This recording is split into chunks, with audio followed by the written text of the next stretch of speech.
Morning বন্ধুরা, কেমন আছো তোমরা সবাই? আশা করি সবাই খুব ভালো আছো। আর আমিও খুব ভালো আছি। আমরা সবাই খুব খুব খুব ভালো আছি। তো তোমাদের সবাইকে আরো একবার স্বাগত আমাদের চ্যানেল মুখার্জি ফ্যামিলি ব্লগসে। আজকে আমি ব্লগটা শুরু করছি রান্নাঘর থেকে। আর আমার রান্নাঘরে আমি অলরেডি কাজ শুরু করে দিয়েছি, চাল ভিজিয়ে দিয়েছি। আর দেখতে পাচ্ছ দূরে বাটিতে আমি ডাল সেদ্ধ বসিয়ে দিয়েছি। তো আজকে তো ডাল করছি, ভাত করছি, আর দেখি তার সঙ্গে কি কি করি।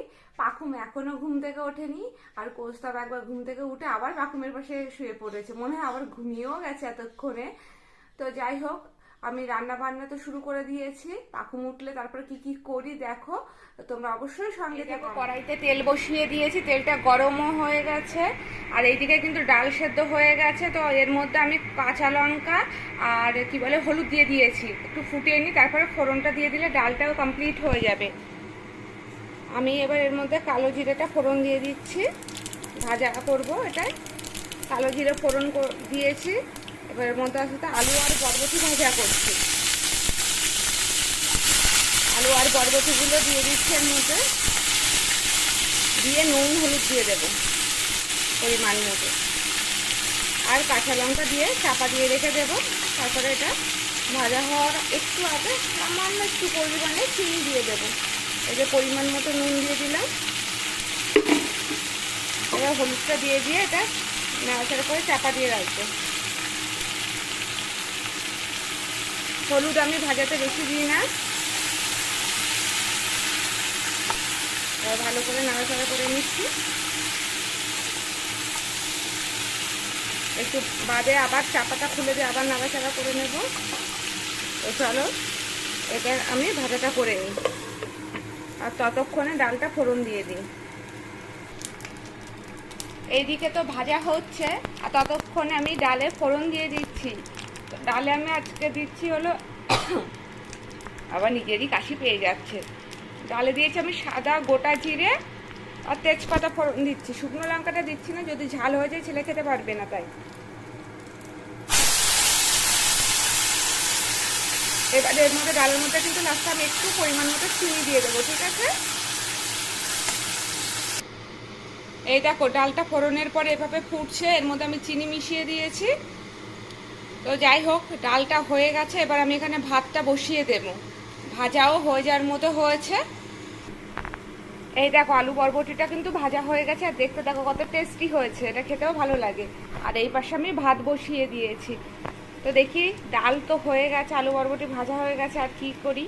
দিয়ে এসে পাকুমের খাবার রেডি করেছে। এই যে আজকে ওর সকালে ব্রেকফাস্ট, ওর একটা চিড়ে মাখা, এর মধ্যে বাতাসা আছে, দুধ দিয়ে মাখা রয়েছে। আর আজকে যেহেতু স্কুলে খাতা জমা দেওয়া আছে, আমার এখন খাতাগুলোও রেডি করার আছে।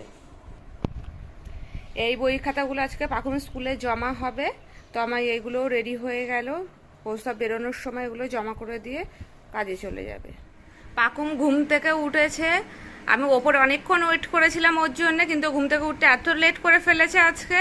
তো লাস্টে আমি আবার রান্নাঘরে চলে এসেছি, আর ও এখন রান্নাঘরে বসে খাবার খাচ্ছে। পাকুম গুড মর্নিং বলো। এখনো তোমার ঘুম কাটছে না? রাত্রিবেলায় কালকে মনে হয় 1:45 নাগাদ গিয়ে ঘুমিয়েছে ও, যদি খুব ভুল না করি তার বেশি ছাড়া কম হবে না। রাতেবেলায় প্রত্যেকদিন এখন দেরি করছে। আর এই যে ওর ব্রেকফাস্ট, আজকে বললাম যে চিড়ে করেছি, এর মধ্যে বাতাসা আর দুধ দেওয়া আছে আজকে, আর ড্রাই ফ্রুটসগুলো দিইনি। আর একটা কথা বলি, পাখুমকে আমি চেষ্টা করি চিনিটা অ্যাভয়েড করার, আর ও চিনির জায়গায় বাতাসা খায় ম্যাক্সিমাম টাইম। আমি একটা কথা বলবো, বলছি যে না, কালকে বলেছে আটা দিল, আজকে তো সানডে। তাই না? তোমার রোজ সানডে, ওর কাছে রোজ সানডে। সানডে হলে তো পড়াশুনো নেই, তাই ওর কাছে ও প্রত্যেক সপ্তাহে ওয়েট করে কখন সানডে আসবে। আর এখন শুরু করেছে কি রোজ ওর সানডে। এইদিকে কড়াইতে আবার তেল গরম বসিয়ে দিয়েছি, আমি শাক ভাজা করব। এই কালো জিরে ফোড়ন দিয়ে দিলাম, আর এখানে আমি শুকনো লঙ্কা ফোড়ন দিচ্ছি। যেহেতু আমি আজকে কলমি শাক ভাজা করব, কলমি শাকে কিন্তু এমনিতেই সবুজ তো পুরোটা, কাঁচা লঙ্কা দিলে যদি বুঝতে না পারি তো ছেলের মুখে চলে গেলে ওর ঝাল লাগবে।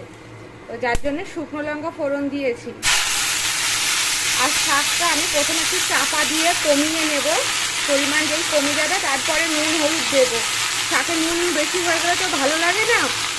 তো যার জন্যে আগে শাকের জলটা একটু কমে আসুক, তো তারপরে আমি এর মধ্যে নুন হলুদ দেবো। আর আমি এই চাপা দিয়ে দিলাম। এই দেখো শাক ভাজা হয়ে গেছে, আমি চাপাটা সরিয়ে দিয়ে এর মধ্যে একটু চিনি, নুন আর হলুদ মিশিয়ে দিয়েছি। এরকম হয়ে গেছে শাক ভাজা। কড়াইতে তেল গরম বসিয়ে দিয়েছি, দেখো তেলটা দিয়ে ধোয়া বেরোচ্ছে, ভালো রকম গরম হয়ে গেছে। আমি একটা পটলের রেসিপি করছি, যেটা আমি সর্ষে দিয়ে করবো, নারকেল দিয়ে করব। তো তার জন্যে আমি পটলগুলোকে কেটে ভালো করে নুন হলুদ মাখিয়ে রেখেছিলাম। এবার পটলগুলোকে আমি লাল লাল করে ভাজা করে নেবো। আগে লাল লাল করে ভাজা করে তুলে নেব, নিয়ে তারপরে রান্না করব কীভাবে তোমাদের সাথে আমি রেসিপি শেয়ার করছি, তোমরা সঙ্গে থাকো। এই দেখো পটলগুলো লাল লাল করে আমার ভাজা হয়ে গেছে, তো আমি এক সাইডেই সরিয়ে নিচ্ছি। নিয়ে এর মধ্যে আমি নারকেল কোড়াটা দিয়ে দিচ্ছি। এটা আমি হাফ পেস্ট করেছি, পুরোপুরি পেস্ট করিনি। আর নারকেলটাকে আমি হালকা একটু তেলে নেড়ে ছেড়ে নিচ্ছি, ঠিক আছে?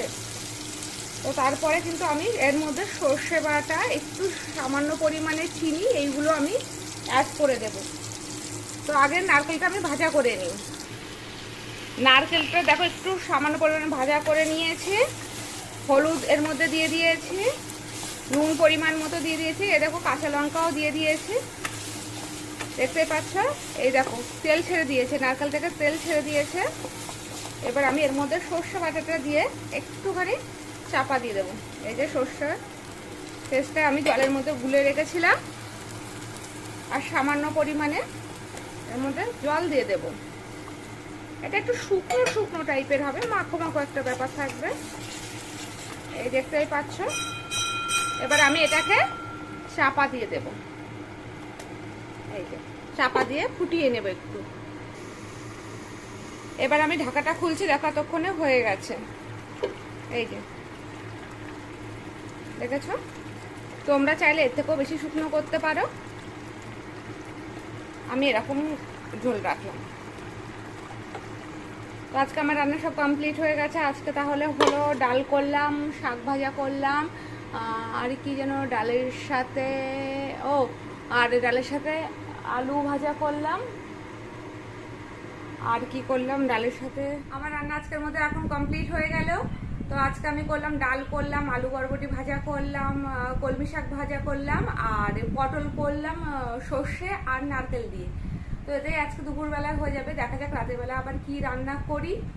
তো চলো এবার বাকি কাজগুলো করি, ছেলেকে এখনো পড়ানো বাকি রয়েছে, দেখি আর কি কি কাজ করতে পারি, অবশ্যই তোমাদের সাথে শেয়ার করবো। তোমরা সব কাজ শেষ হয়ে গেছে, পাকুমের পড়ানো কমপ্লিট হয়ে গেছে। এবার আমার কিছু কাঁচাকুচি আছে, এই যে দেখো ভিজিয়ে রেখে দিয়েছি, এটা একেবারে স্নান করব আর কাঁচাকুচি করে নেব।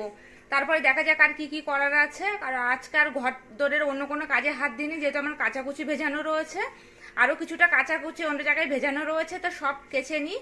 বৃষ্টি পড়লে তো শোকাচ্ছে না বলে একসাথে বেশি কাচতেও পাচ্ছি না, গন্ধ হয়ে যায়, কেমন ভালো লাগে না। আর ছেলেরটা তো রোজই কাচতে হয়, এর মধ্যে কৌশবেরও কিছু আছে। তো কাচাকুচিগুলো আমি করে নিয়ে আবার কথা বলবো তোমাদের সাথে। স্নান করা হয়ে গেছে, সব কাচাকুচি করা হয়ে গেছে, তো সেগুলো মেলেও আমি দিয়েছি। যদি বৃষ্টি আসার আগে একটু জলটাও ঝরে যায় তাহলে অন্তত কোনো ব্যবস্থা করা যাবে। তো সবকিছু মেলাও হয়ে গেছে, এই দেখো সব মেলা হয়ে গেছে, কত কেচেছি দেখতেই পাচ্ছ। ওই পর্যন্ত দেখো দড়িতে সব মেলা রয়েছে, ওই যে দেখো, দেখেছো? আকাশ পুরোপুরি মেঘলাও নয়, আবার পুরোপুরি রোদ্দুরও নয়, কি হবে কে জানে, সব শুকালেই হয়। দেখতেই পাচ্ছ আকাশ। আমরা খেতে নেমেছি, এই পাকুম খাওয়া শুরু করেছে। এই দেখো ওর ভাত একেবারে ডাল দিয়ে, শাক দিয়ে, আলু বরবটি ভাজাটাই পাশে দিয়েছি, আর এই দেখো পটলটা দিয়েছি ওর। আমি একটা কথা বলবো, বলো। চাঁদেতে না আজকে সকালে বলেছিলাম না, চাঁদা আজকে মামাকে পছন্দ করায়নি, সন্ধ্যার পছন্দ নেই। ও আবার ঢপ দিচ্ছে, কারণ আজকে সানডে না, ও সকালে পড়াশোনা করা হয়ে গেছে। ও এই ধরনের ঢপ করে মজা করতে খুব ভালোবাসে, সবাই হাসলে ও খুব খুশি হয়। পাকুম তুমি কি এগুলো সবাইকে হাসানোর জন্য বলো? সবাই হাসলে ভালো লাগে, এরকম মজা করতে খুব ভালো লাগে ওর কাছে। তোমরা ম্যাক্সিমাম দিনই শুনবে সানডে, ঠিক আছে? তো এই যে ওকে খাবার দিয়ে দিয়েছি, ও খাচ্ছে। পাপা আলু ভাজা টেস্টি হয়েছে? তো চলো আমরাও খেয়ে নিই, খুব জোর খিদে পেয়েছে, আর তোমাদেরও নিশ্চয়ই খিদে পেয়েছে, তোমরাও তাড়াতাড়ি করে খেয়ে নাও। আমি একটা কথা বলবো, একটা কথা, মামা মাছকে কি তরকারি করেছি সর্ষে বাটা দিয়ে, ওটা পটল করেছে। ওই লাইক। ওটা লাইক করতে হবে সবাইকে। তো চলো এখন রাখছি, টাটা। সন্ধ্যাবেলায় যাতে পড়তে বসতে না হয় তাই 1 ঘন্টা ধরে পিডিয়াশিওর খাচ্ছে। এই দেখো, 1 গ্লাস পিডিয়াশিওর বিস্কুট দিয়ে খেতে 1 ঘন্টা টাইম লাগে, যাতে পড়তে বসতে না হয়, ফাঁকি দেওয়া যায়। দেখো দেখো তোমরা দেখো, কিন্তু কোনো ফাঁকি চলবে না, মামাম ঠিক পড়াতে বসিয়ে দেবে। জানি পড়াতে বসতে হবে, ভিডিওতেও বলবে, ঘরে তো 10 বার 3 বার বলে দাও। বলবো না কেন, সবাই দেখুক তুই কি করিস পড়তে না বসার জন্য। দাদাইকে কনভিন্স করে, দিদিয়াকে কনভিন্স করে যাতে মাম্মাম পড়াতে না বসায়। পাছে দাদাই বলছে। কনভিন্স করে কোনো লাভ হয় না, কারণ মামাম পড়ার ব্যাপারে কারোর কথা শোনে না। তো তাড়াতাড়ি খাওয়া হোক, এবার সবাই জেনে গেল তুই পড়াশোনা করার জন্য কত কত ফাঁকি দিস। পটি পেয়ে যায়, হিসি পেয়ে যায়। কিছু বাকি দিই না, ও ধপ দেয়। আমি ঢপ দিচ্ছি? কতক্ষণ ধরে খাচ্ছিস রে?